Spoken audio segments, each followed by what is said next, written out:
being critical with them means more bringing new ideas to the table and bringing new, let's say, fresh air to what we are used to do.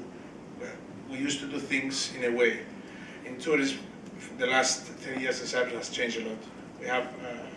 We've passed from being completely dependent on big tour operators to have 50% FIT travelers now, free independent travelers now.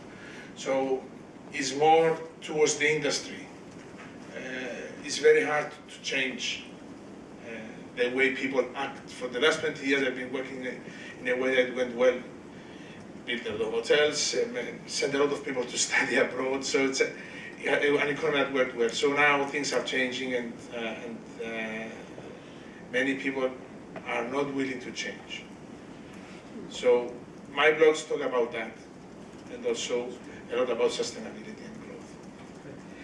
The both of you there talk about using your blogs for essentially trying to drive change and trying to affect opinion. How much of an impact do you think your blogs and blogs of other Cypriots can actually have? Listen, the blogosphere of Cyprus, we've been talking last night with Michalis. We met basically last night at the airport. So we know each other online, but we haven't met in person. We met last night because I live in the capital and he lives in the periphery. So, yes, I live in the first capital of Cyprus, Paphos, and he lives in the one we let them be capital now. Anyway, that's a history. You can rotate it like the presidency. Yeah. No. So the blogosphere of Cyprus is nothing else than a mirror of the Cypriot society. Michalis said before that it's very difficult for the young people to express themselves and their political views. It's because we are not used to it.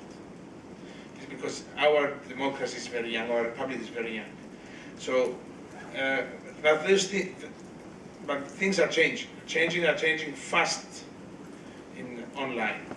So you will find that the blog sphere and the social media sphere in Cyprus is an exact mirror of the Cypriot society on the streets. That happens in every country, I guess.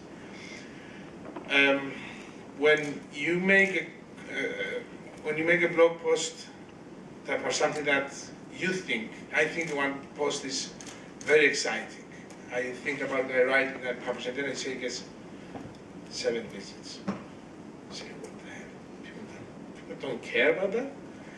And then you write something that you think is not that relevant, and you get 1,100 visits. You say, okay, let's see now what people really like.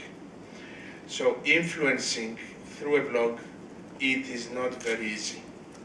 So I had to, especially in Greek, I had to use traditional media. I found good collaborators in traditional media that they would publish basically anything I sent them. And there are others that they will never publish me.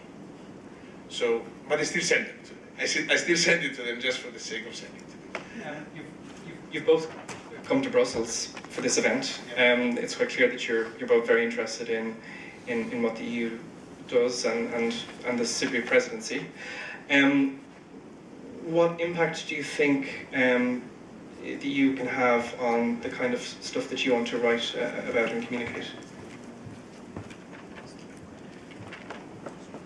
Well, when I got the invitation to come to Brussels, I thought it was. I didn't really know what to expect here.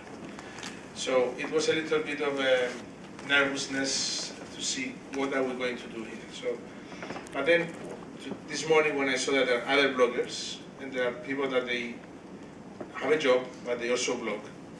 So I got a little bit more relaxed.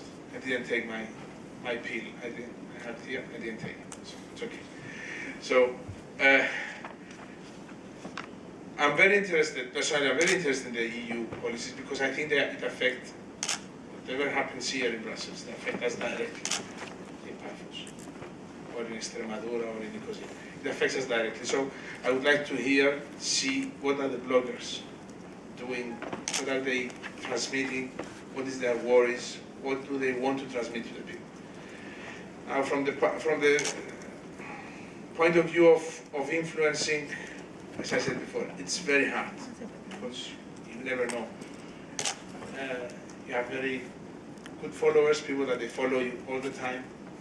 You write whatever you write, they will read it, and then the others they will say, "What the hell is he talking about?" But anyway, yeah. Mike, same question to you before we wrap up this. Well, if we're talking about this period, without talking about the EU in general, because I tend to focus on the issue of communication. And when I saw you guys having a Twitter account, I thought, interesting. That you are probably the first people from the institutions of the government who've set up Twitter accounts and actually maintain them. So I found that a positive thing. So that's a plus point. So I think that, but then you know, now I'm more active on Twitter than I used to be, and I look at the way commissioners, or you know, in particular the commissioners, the way they tweet and what they put on their Twitter accounts. It's usually just a reproduction of official documents, official positions. So you can tell it's just there's no heart behind it, there's no feeling behind it. So I think that communication-wise and this is a way of bringing the EU perhaps closer to Cyprus, and particularly the people that represent Cyprus in the EU institutions. They should start to think more about rather than using social media as a way of reproducing the official position, just being that bit more personal and getting people more interested. Because you can read facts and figures and official positions in the newspapers, but you can use social media, blogs and Twitter in particular as a way to put a more personal face on politics. And I think that's what Europe is lacking, and there are various institutions or people within the EU institutions that are starting to realize that they need to have a personal face on the internet, and I think that will go a very small way to bringing the EU closer to its citizens. And because we're talking about the Cyprus presidency in particular, and because it's such a big event in Cyprus, it's so, it's like it's almost like what's the word? Not a revolution, but like there's every day there's police cars escorting buses, and you can tell who's coming from Europe, and that's not just because the color of their skin, but they're being escorted by buses and police cars. So there's a new debate happening. People are starting to understand the mammoth that is the European Union. They're starting to see that there's so much that goes on behind, and the people that are actually working here are probably know it so much better than the layman on the street. So if more and more people are joining Twitter and blogging and all this kind of stuff, then putting a more human face on the officials that are working in the EU institutions is for me the first way to go. Right, listen, Mike, thanks very much.